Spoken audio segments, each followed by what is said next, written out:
"Sorry, sir, but seat 1A is not for you." The air froze. That sentence was not just a refusal, it was a blade, silently slicing through the polished curtain of luxury draped across the cabin. Eyes paused briefly, then darted away, as if the presence of Damien Cole, a black man in his 50s, dressed in a tailored navy suit and Italian leather shoes, was an inconvenience to be erased. Slowly, Damien adjusted his silver tie, the gift his mother gave him on the day his company reached $1 billion in revenue. His eyes glimmered with calm light, though inside, waves churned.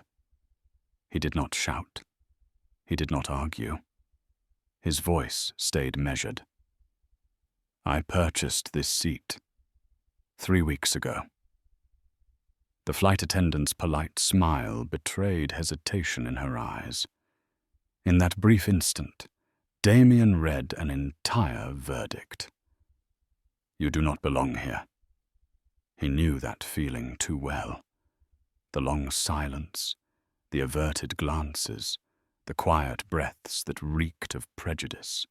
The chill in the cabin seeped through the fabric of his suit and into his bones. Passengers walking past avoided his gaze, as if even a glance could delay the flight by minutes. A man with graying hair muttered under his breath, "What a nuisance." A young woman clutched her handbag closer, careful not to let it brush his leg. In their world, he was nothing but a misplaced passenger. None of them knew the tablet in his hand held the draft of a $580 million contract with the Department of Homeland Security. None of them imagined his company, Cole Secure Technologies, was preparing to sign a historic deal. But to them, the only thing that mattered was this: a black man sitting in seat 1A. A booming voice came from behind. "You're in the wrong seat." Damien looked up. A man in a charcoal suit with frayed cuffs blocked the aisle, his face flushed with self-assurance. Pierce Harlan, a diamond, class regular, who considered seat 1A his unshakable throne. "I sit here every week, for 5 years, Harlan declared. "Everybody knows that." Damien gripped the armrest lightly. "Perhaps. But today I am the one who paid." The cabin shuddered with silence. Hidden eyes watched, waiting for the drama to ignite. The attendant hurried off and returned with Chief Flight Attendant Carla Wynne. Her voice was soft, but each word pierced Damien's pride like a needle. "Mr. Harlan is one of our Diamond members. This is difficult, please, sir. Take seat 2D while we resolve this." Damien stared back. "No. I will sit in the seat I purchased." The word struck like a counterattack. He brushed past them and sat firmly in 1A, eyes turned toward the window. Calm, unyielding. 5 minutes later, Captain Ethan Ward appeared. His deep, commanding voice carried the weight of authority. "Mr. Cole, I've been told you are not cooperating. This is your last chance. Either leave the seat or be removed from the plane." He did not ask for a ticket. He did not check the facts. He only looked at Harlan, then at Damien, and the decision was already made. Damien inhaled deeply. In his mind, scenarios flashed. The billion-dollar contract, passengers' cameras, tomorrow's headline about a black man dragged from first class. He placed his hand on his case and rose slowly. Not as surrender, but as another strategy. As he stepped down the aisle, one glance caught his attention. A woman in her 30s, her phone tilted discreetly. She did not write. She did not smile. She simply recorded the truth. Damien's chest tightened. He knew that clip would carry farther than any defense he could give. He sat down in seat 6C. The space was cramped, suffocating. A plastic cup of water was placed on the tray, like an empty consolation. Around him, passengers avoided his gaze. Silent complicity, the same he had seen all his life. Through the small window, the grey sky bled into streaks of blue, like a mirror reflecting the humiliation he had swallowed. But deep in his chest, a fire burned. This time, there would be consequences. Captain Ward did not know. He owed his life to Damien. 20 years ago, under a storm of bullets in Iraq, Damien had saved a base from collapsing, saved the very man who now stripped him of his dignity. Ward might command the cabin, but Damien Cole, who once turned death into life with a keyboard and his mind, would turn humiliation into justice. And this time, nothing could stop him. The business-class cabin was silent, but in Damien Cole's mind, the past thundered like a sandstorm. Seat 6C was cramped, his knees pressed into the seat back ahead, a cruel arrangement meant to remind him that a place he had earned with sweat, blood, and intellect could be taken away in an instant. He stared out the window, but the sky was not what he saw. Memories flooded back. Iraq, April 2003. Hot sand whipping his face, the shriek of alarms, the earth trembling under relentless bombardment. Damien was 28 then, a signals operations technician, not a front-line rifleman, but the lives of his unit rested on his shoulders. The servers had been breached, communications blacked out, cameras frozen, lights gone. The enemy was using their own signals to triangulate positions. Damien plunged into the command tent, smoke choking the air. A comrade unconscious, blood spreading on the sand. He had no time to think. He jammed cables into auxiliary systems, hammered at the keys. His shirt was soaked with sweat, his arm nicked by shrapnel, yet he did not stop. 19 minutes. Just 19 minutes. Damien rewired the system, cut the enemy out, seized back control. In the next 5 minutes, he restored comms and passed coordinates to Allied artillery. 70. 3 lives were saved. Only 1 was lost. Damien never called himself a hero, but he knew that day changed everything. Among the survivors was a blonde corporal, square, jawed with a southern drawl, the man who had slapped his back and joked, "Tech wizard." That man now wore a pilot's uniform and stood on the bridge of authority in this same cabin. Captain Ethan Ward. Damien's hands clenched the armrests until his knuckles blanched. He felt the irony of fate. 20 years earlier, he had kept Ward alive. 20 years later, Ward demeaned him with a single command. No shouting was necessary, no slogans. The fact was cold and simple. In war, they called him savior. In today's commercial skies, they treated him as a misplaced passenger. This was no longer merely personal humiliation. It was proof of a system so entrenched that even those who owed him their lives could not see his dignity. Around Damien, no one spoke.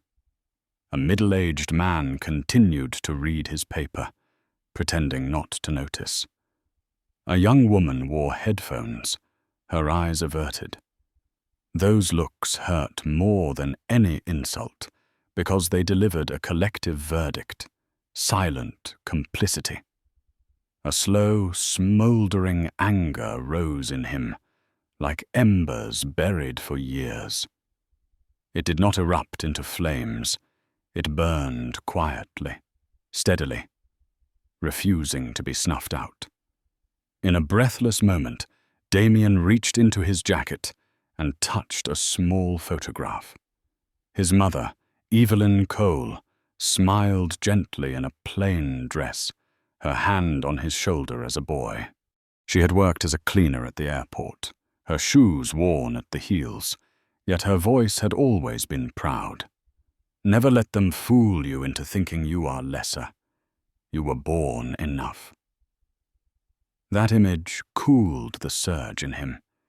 She had been gone for years, but her words never faded.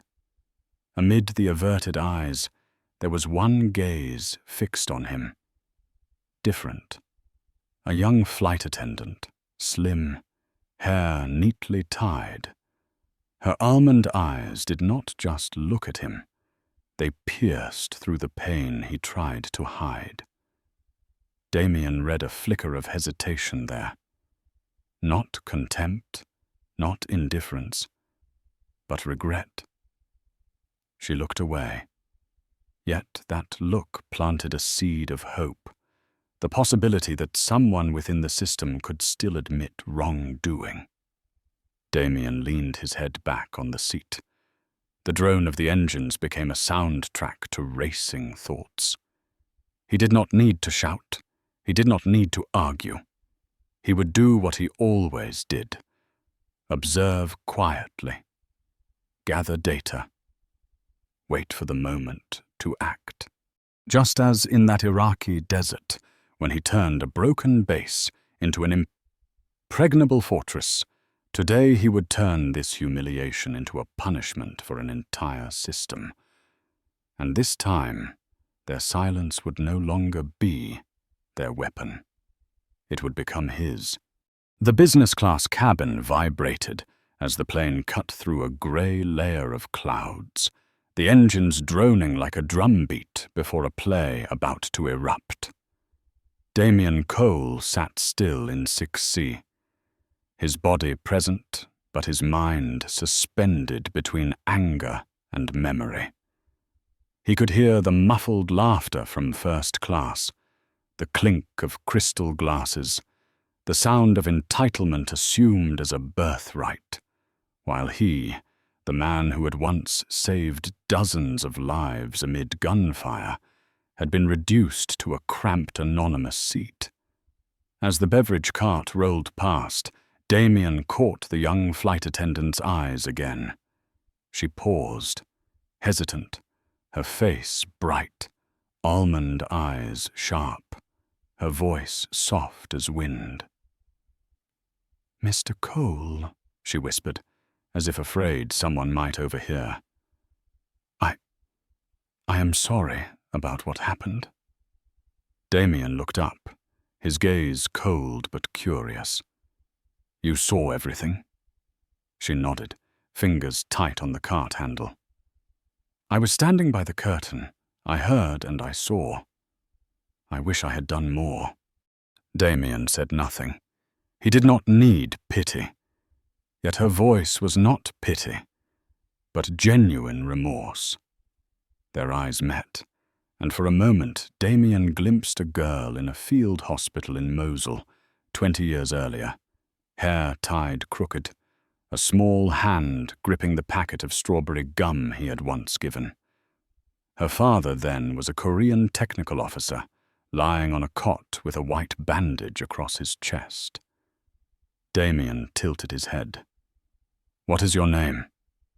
"Minji Park," she answered, hesitant as if her name itself might be dangerous. A rush of memory hit Damien, his heart quickening. He murmured, "The little girl with the strawberry gum." Minji's eyes widened, her breath caught. You are the soldier who saved our camp?" Damien only nodded. In the crowded cabin, an invisible thread connected two people who had seemed strangers. Minji swallowed, leaned closer and lowered her voice to a whisper. They planned it ahead. If Mr. Harlan is on board, seat 1A must be given up. I heard them talking in the prep room. A cold shiver ran down Damien's spine. Not a mistake, not a system error, but a conspiracy. "And you stayed silent?" he asked, his voice low, not accusing but passing a quiet judgment. Tears shimmered in Minji's eyes. "I was afraid. I've only been here 3 years. If I stood up, I'd lose my job. I chose silence." A flash of disappointment crossed Damien. Then he realized the truth she'd just given him was more valuable than any excuse. He looked out the window where pale blue sky emerged beyond the clouds and heard his mother's voice in memory. "You were born enough, but enough is never easy." Silence had once been his strategy, but Minji's silence was complicity. That fragile difference separated victim from accomplice. Before she walked away, Minji pressed a hand on the cart, squeezed once. "I know sorry is not enough, but I want you to know, not all of us agree. One day, I will speak up." Damien's gaze hardened and softened at once. That day will not be far. When it comes, make sure you do not stay silent. She nodded and pushed the cart, vanishing behind the curtain. But the trace of their exchange lingered in the air, a piece of evidence, a witness, a link now set in motion. Damien leaned back and closed his eyes, but his right hand had already slipped to the leather case under the seat. Inside was not only the government contract.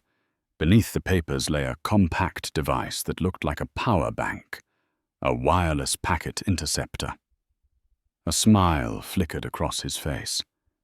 If they had turned 1A into a weapon of exclusion, he would turn their own Wi-Fi into a counterstrike.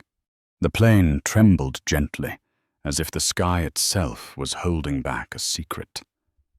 Damien Cole drew a slow breath, his gaze fixed on the compact device hidden beneath the tray table. To anyone else, it looked like an ordinary power bank, but in truth, it was a replica of a silent weapon he had once developed for the Pentagon, a Wi-Fi signal interceptor with a 40-foot range designed to capture packets, decode them, and pry open what others believed was private. He pressed the button. The LED blinked once, then faded. Connected. His tablet screen lit up, lines of code unfurling against the dark interface like electric veins. One by one, the signals appeared. The flight attendant's iPad, passengers' phones, the crew's tablets. He ignored the chatter of private texts. What he wanted was the crew's internal messaging app, Flightline. Supposedly discreet, but riddled with a fatal flaw.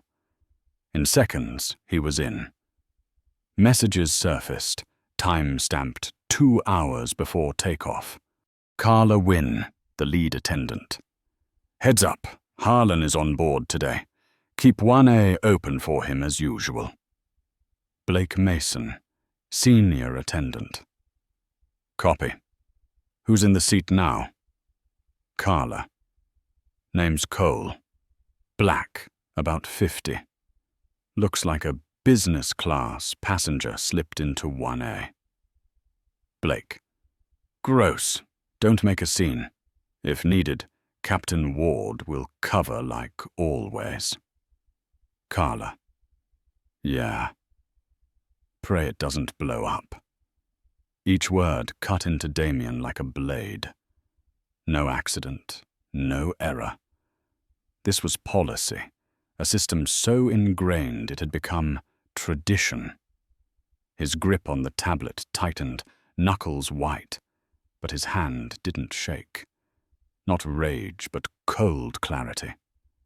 This was evidence, indisputable, irreversible. The entire system had unmasked itself. Polite smiles, empty apologies, all a thin disguise over the same brutal truth. His dignity had never been recognized. He glanced around. The business cabin remained buried in screens, passengers scrolling news and games, blind by choice. The silence of complicity.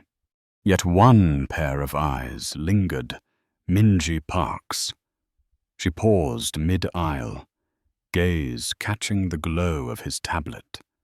Hesitation flickering between fear of exposure and a fragile hope that he would act where she could not. Damien's fingers flew. He encrypted the logs, backed them up in 3 separate vaults, then dispatched a copy to the only person he trusted completely. Tara Mensah, his COO. The subject line was stark. "Begin dossier. It's real." Nothing more. Nothing needed. Tara would know that brevity meant the storm was already here. Closing the tablet, Damien leaned back, the hum of the engines steady in his ears. Outside, clouds stretched endless and silent, a white desert. Inside him, fire roared. Harlan could sip champagne in 1A.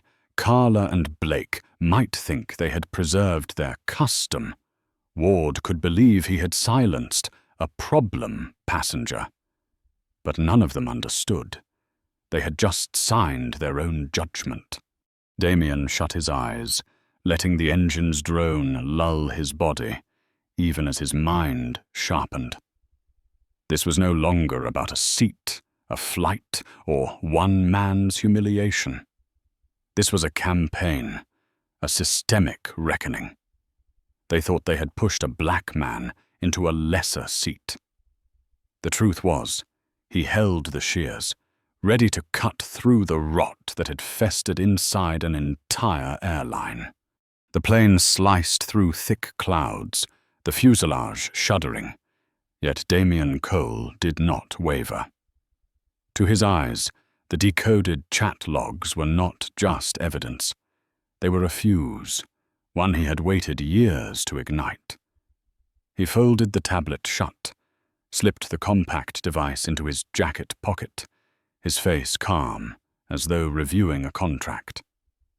But in his mind, Damien whispered 3 words: Protocol Scarlet. As the plane leveled at cruising altitude, he opened his encrypted communication app, typed a string of characters only one man would understand. The dark screen flickered. A deep, gravelly voice, roughened by cigarettes, answered after a few rings. "Cole, it's been a long time. I thought you retired." "Not quite," Damien replied evenly. "It's time for the final game." On the other end was Caleb Rourke, an old comrade from the military, a signals expert, the man who had once covered Damien's back in bloody campaigns. Now he ran a discreet security consultancy. In truth, a network that exposed rotting systems. "We're talking Scarlet?" Caleb's tone dropped. "Full activation," Damien said simply.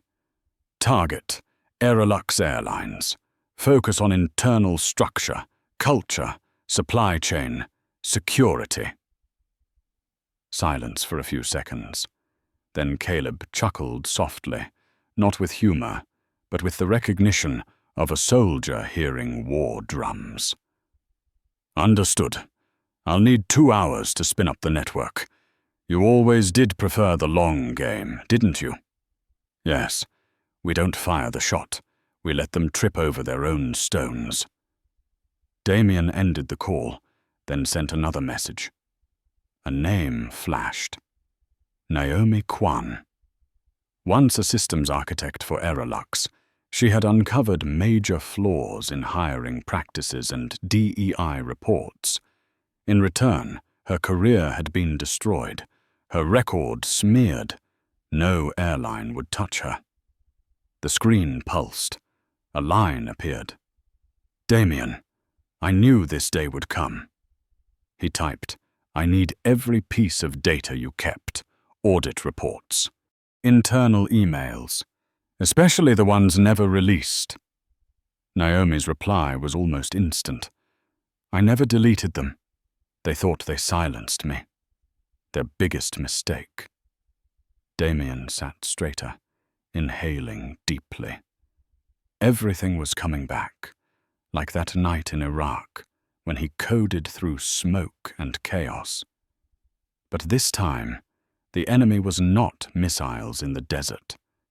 The enemy sat in this very cabin, sipping champagne in seat 1A, reclining like a self-proclaimed king. In his mind, Damien saw it clearly. Aerolux would not just lose a contract.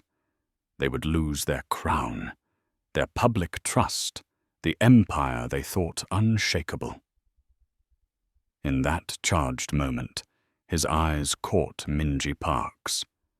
She stood by the curtain, pretending to check her notebook, but her furtive glance betrayed unease. Damien knew she had seen more than she should. She could be a witness or a betrayer. Instead of fear, he gave a slight nod, a silent message. "Choose the truth." Minji trembled, then pressed her lips together, a small gesture of agreement. The intercom crackled. Captain Ward's rigid voice filled the cabin. "We will be landing in Atlanta at 10:17 a.m. Please remain seated and enjoy the flight." Damien closed his eyes. He heard Ward's voice and overlaid it with memory. Iraq, smoke, blood, signals restored, a life saved. The man who owed him his survival now treated him as expendable. Damien whispered, only for himself, "This time, Ward, there will be nowhere left to hide." At the same moment, Caleb Rourke began spinning the network. Naomi Kwan unpacked buried files, and Tara Mensah opened an email with the chilling subject line, "Start the file. It's real." A secret machine stirred awake, gears long dormant grinding to life. Every cog turned, slowly but inexorably. The airplane flew steady in the sky. But beneath the surface, an entire airline had already begun to fracture. The plane touched down in Atlanta, beneath the pale gold of morning light. The wheels screeched against the runway. But Damien Cole heard nothing. In his mind there was only one sound, the hiss of data coursing through circuits, the crash of truth colliding with walls of deceit. He stepped off the cabin like any ordinary traveler, suitcase wheels clicking on the ground, but inside he was no longer the humiliated man of seat 6C. He was the one holding the key to the downfall of an airline empire. In the arrivals hall, a concierge in a black suit approached, speaking softly. "Mr. Cole, someone would like to see you immediately." Damien narrowed his eyes. "Who?" "Gregory Hale, CEO of Aerolux Airlines. He's waiting in the VIP lounge." A faint smile crossed Damien's lips, quicker than I expected. The VIP lounge was quiet, filled with the scent of polished oak and bourbon.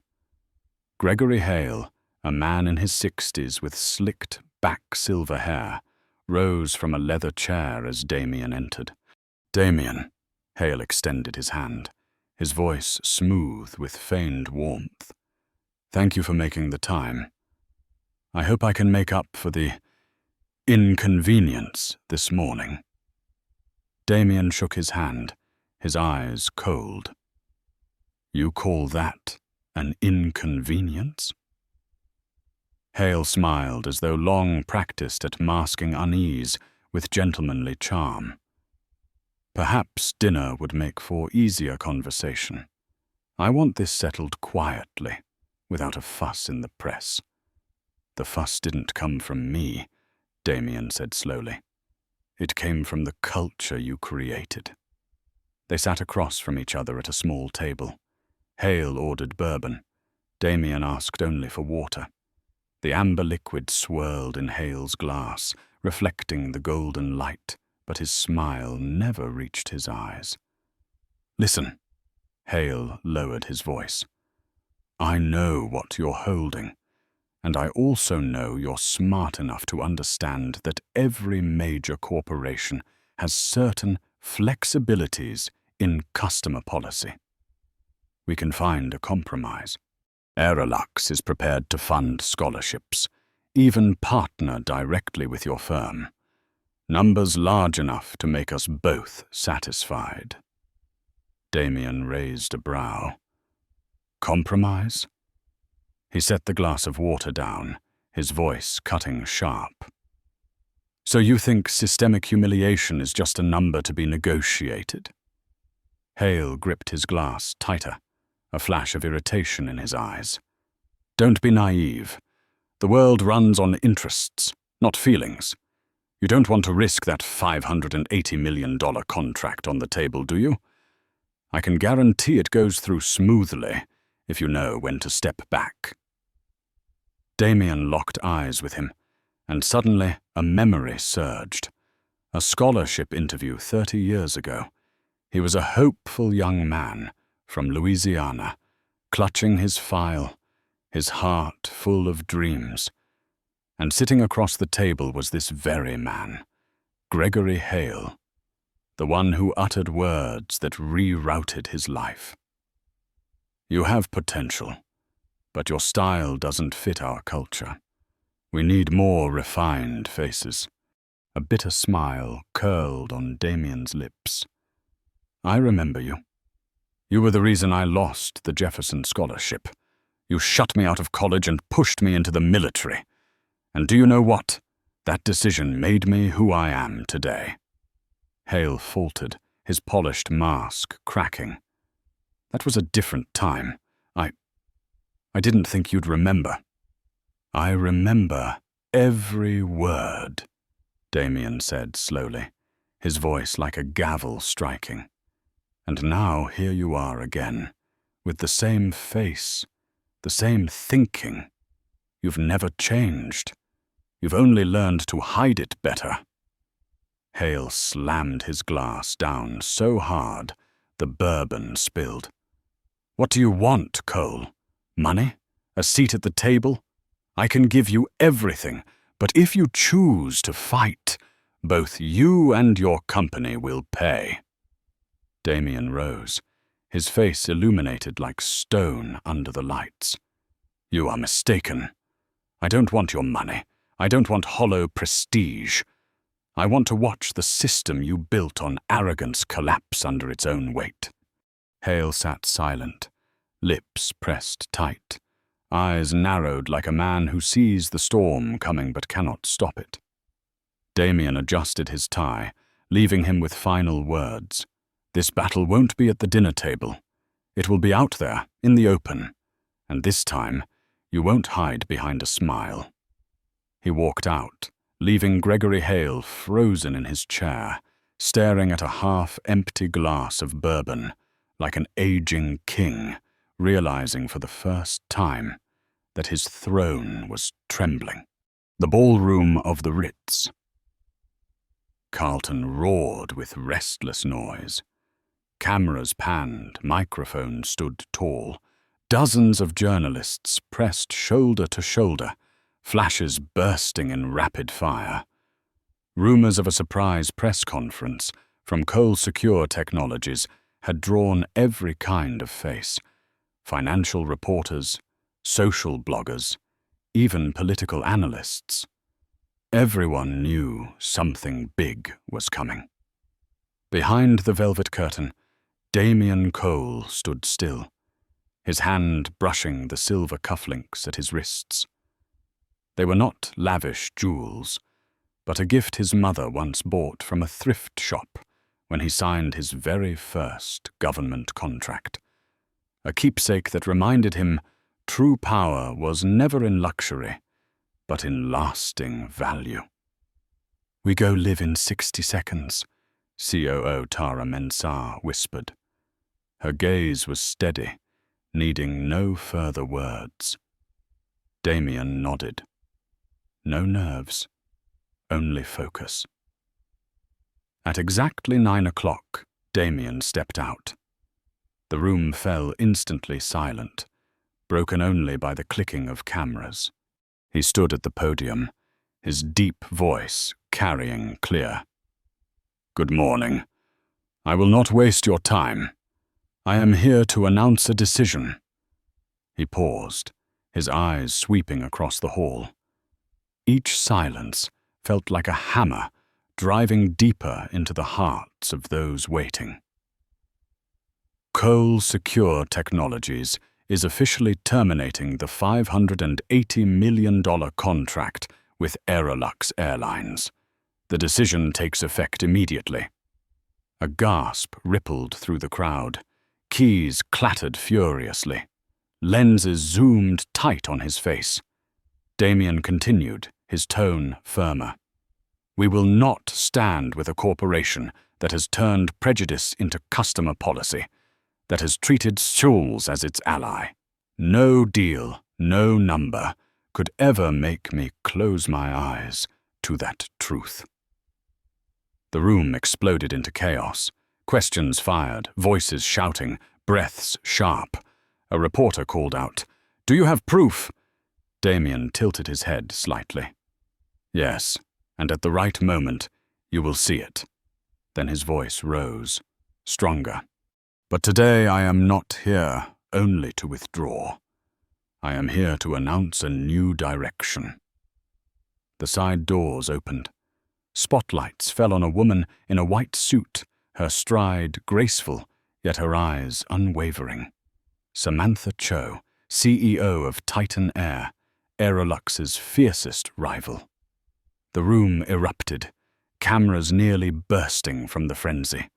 Samantha shook Damien's hand on stage. He spoke. "Today, I am proud to announce a strategic alliance between Cole Secure Technologies and Titan Air, not just to advance aviation security systems, but to set a new standard, honor and fairness as prerequisites, not options." Applause broke out, this time genuine, strong, relentless. At that moment, headlines blazed across phones everywhere. Cole Secure cancels record deal. Aerolux shaken. Titan Air seizes billion-dollar partnership. New declaration of war in aviation. Black CEO turns humiliation into revolution. Damien looked out at the press rows, seeing some reporters nod in approval. He knew this was only the opening strike. The real storm waited outside. After the conference, Samantha lingered, leaning close. "You know, Titan has a wall of honor at our Atlanta headquarters, not just for executives or pilots, but for cleaners and maintenance staff, too. I think you should come see it." Damien blinked with quiet surprise, then nodded. In his heart, memories of his mother rose again, the woman who scrubbed airport restrooms to raise him, her worn shoes breaking at the heel, her pride unshaken. Perhaps her picture too hung quietly on that wall, telling another story of legacy. That night, when the flashes faded, Damien sat alone in his hotel room. On the table lay his tablet, the chat logs still open. The evidence was ready. Aerolux thought the story ended at seat 1A, but the truth was, it had only just begun. He lifted a glass of water, stared into the mirror, and in his mind whispered, "Silence has always been their weapon." But this time, Silence will be my punishment. The morning after the press conference, before the sun had climbed high, a video clip appeared on a small social justice blog. No logo, no cheap headline, just a cold title. This is what silent discrimination at 30,000 feet looks like. The clip lasted only 37 seconds. The shaky frame showed Damien Cole sitting in seat 1A, boarding pass still in his hand. Victor Harlan loomed beside him, face flushed red, finger pointing. The flight attendant fumbled, her voice trembling. "Please cooperate. This is our diamond customer." Then Captain Ethan Ward appeared, his tone flat and cold. "This is not a request. Either you move down to business, or you will be removed from the plane." The camera panned briefly. A woman pretending to sleep, a man hiding behind a newspaper. Silence. And finally, Damien stood, gathered his bag, and quietly walked away, while Harlan casually slid into seat 1A. The clip ended in silence, but the internet handled the rest. Within 4 hours, the video surpassed 2 million views. By noon, it was on the front page of 5 major newspapers. That evening, it appeared on thousands of TikTok and Reels accounts, tagged with the hashtag #ItWasJustASeat. But the public understood. It was not just a seat. It was a mirror reflecting an uncomfortable truth, a system designed to give seats to those who fit and remove those who did not. Before the uproar could settle, an anonymous account released screenshots of internal emails. "Diamond Priority Flex. Guarantee seat 1A for high, value customers regardless of prior booking. If conflict arises, escalate to captain support." Then came a leaked HR report. 5 black employees who had filed complaints about irregular seat arrangements were all terminated within 3 months. A line highlighted in red screamed, "Continued employment will pose a reputation risk." That phrase quickly became a meme, printed on T-shirts, splashed across protest banners. Reputation risk flooded social media. That night, Damien received an encrypted message. The sender, Elisha Ray. She had once been a flight attendant at Aerolux, terminated 6 months earlier for disrupting procedures. In the audio recording she sent, her voice was shaky yet firm. "Mr. Cole, I know you don't remember me, but I was in seat 5D that flight. I filmed the clip, and I kept it, waiting for the day their lies grew big enough for me to release it. That day has come." Damien froze. He had thought the clip came from a random passenger, but in truth, it was the hand of someone once crushed by the very system itself, a ghost from seat 5D who finally decided to stay silent no more. Within 24 hours, Aerolux stock dropped 16%. 2 major funds froze their capital. The Federal Aviation Administration announced an investigation into seat reassignment procedures. Meanwhile, Titan Air, Aerolux's rival newly allied with Damien, soared 11% in a single day. The contrast struck like a slap across Gregory Hale's face. That night, Damien sat in his hotel suite, the city lights spilling through the window. On the screen before him were thousands of comments, millions of shares. He did not smile, did not revel. He knew loud revenge was easy. But collapse insolence cut deepest, and now Aerolux was crumbling under the weight of its own silence. Damien took a sip of water, eyes gazing far. Within him was not just anger, but conviction. This time, the legacy was not a first-class seat. It was a lesson for an entire industry. 3 days after the 7-second video spread, Aerolux Airlines' Chicago headquarters was drowning in chaos. Dozens of reporters surrounded the glass tower. Banners reading "It wasn't just a seat" blocked the entrance. Employees walked in with tense faces, dodging cameras, not daring to look straight at the lenses. In the boardroom on the 30th floor, CEO Gregory Hale sat motionless. Shares had just lost another 12%. 5 executives had submitted resignations. The Federal Aviation Administration had formally opened an investigation into discrimination in seat assignment and priority customer handling. A man once arrogant now shrank behind glass walls, watching his empire crumble brick by brick. That afternoon, Hale called Damien Cole. His voice was hoarse, weary. "Damien, listen to me. We can settle. I'll resign. Aerolux will pay compensation. Please don't push this further." On the other end, Damien was silent for a few beats, then answered, voice low, each word heavy as lead. "You don't understand. This was never personal between you and me. This is about the system you built, and that system must be exposed." Hale pleaded, "You're destroying thousands of jobs." "No," Damien cut in. "You did that, sir, when you turned discrimination into policy.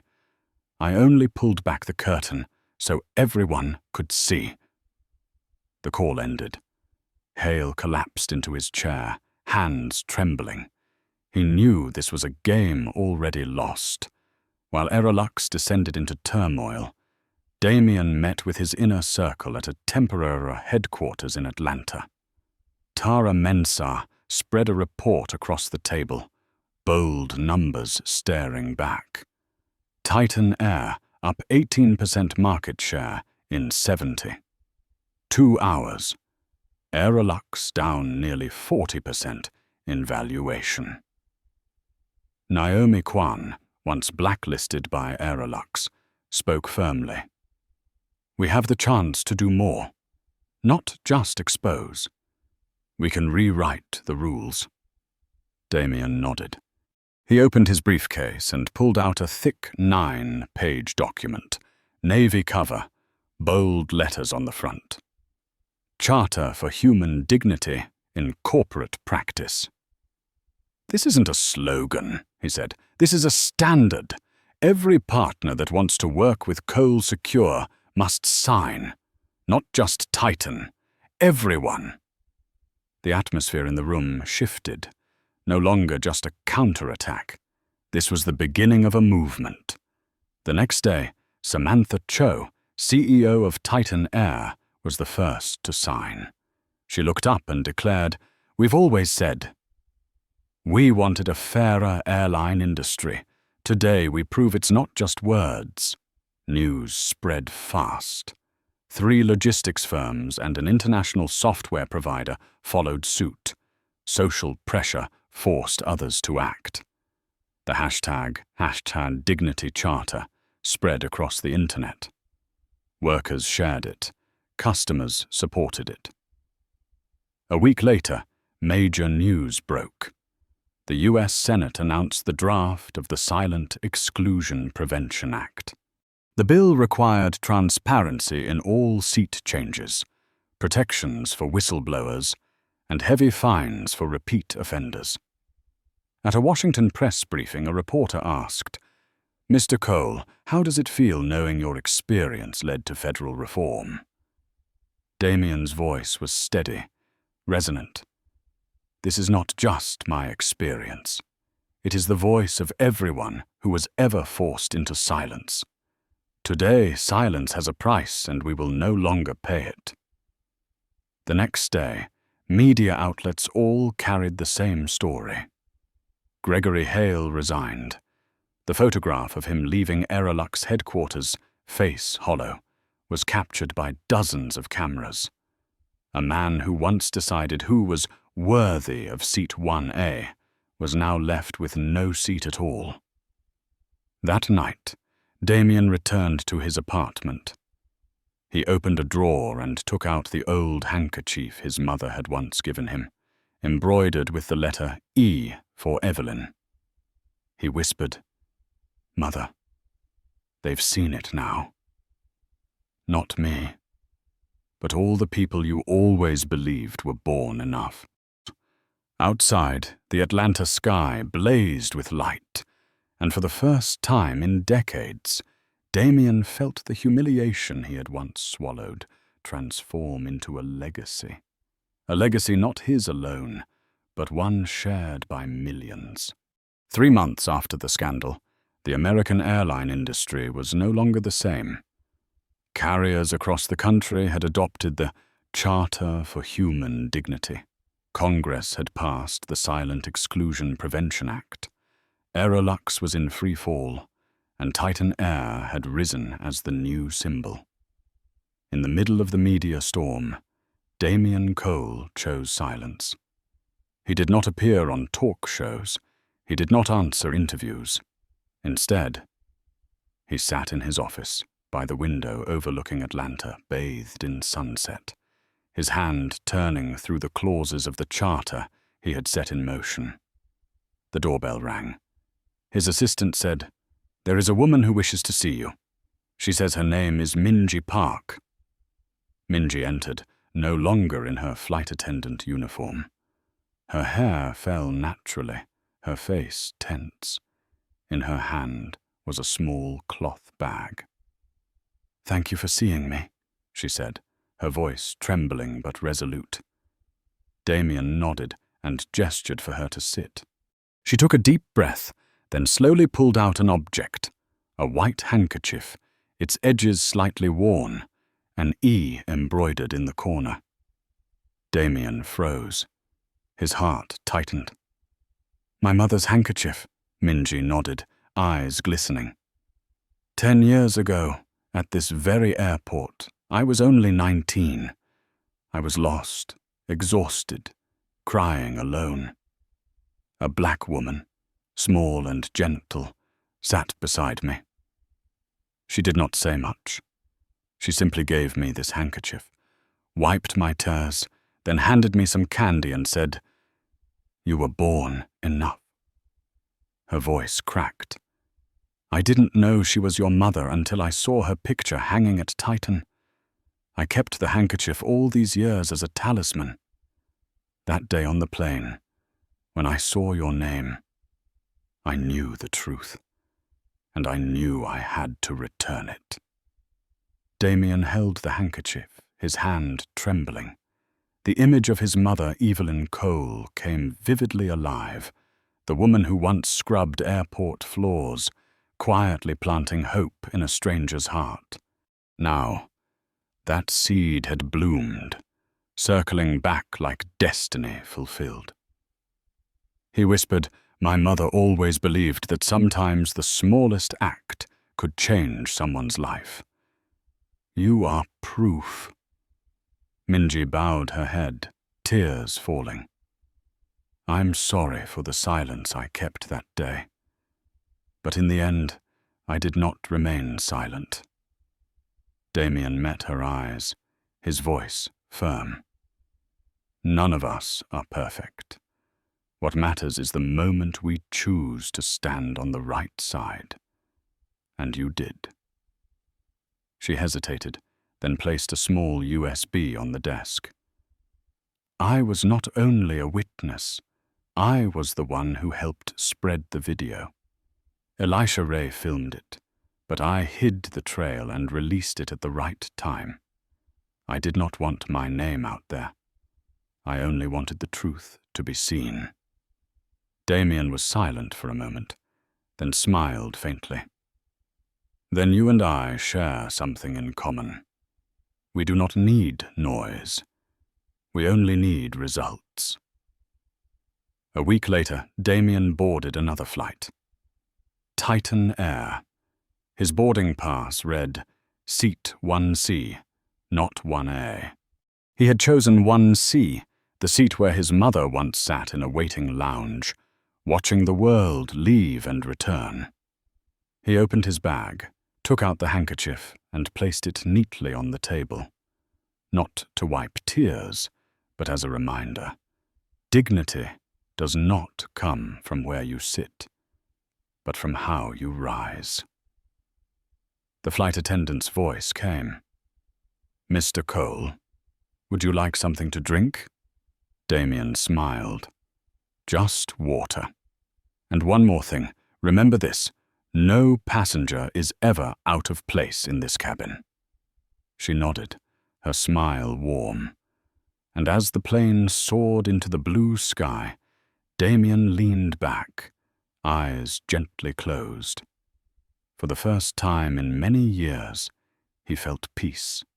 In this world, people often believe power lies in a first-class ticket, in the numbers of a contract, or in the title of a diamond customer. But the story of Damien Cole shows us a different truth. Real power lies in the choice to remain silent, or to raise your voice. A seat is not just a place to sit. It can become a symbol of exclusion, or it can stand as proof of change. Aerolux did not collapse because one man was humiliated. It collapsed because that system underestimated the weight of his silence. Damien's silence was not surrender, it was strategy. And when the moment came, he let the truth speak for him. His legacy does not rest in seat 1A. It lives in seat 1C, where his mother once sat, humble yet proud, where she planted in him the belief, you were born enough. And now, every passenger who steps onto a plane with a boarding pass in hand carries the right to be respected, because someone once dared to say no at 30,000 feet. If you believe that dignity cannot be bought, cannot be bargained, and cannot be taken away, leave a comment with 2 words, dignity first. Do not forget to like, subscribe, and turn on the notification bell to join us for the next stories, where justice is not just a dream, but a legacy carried into the future.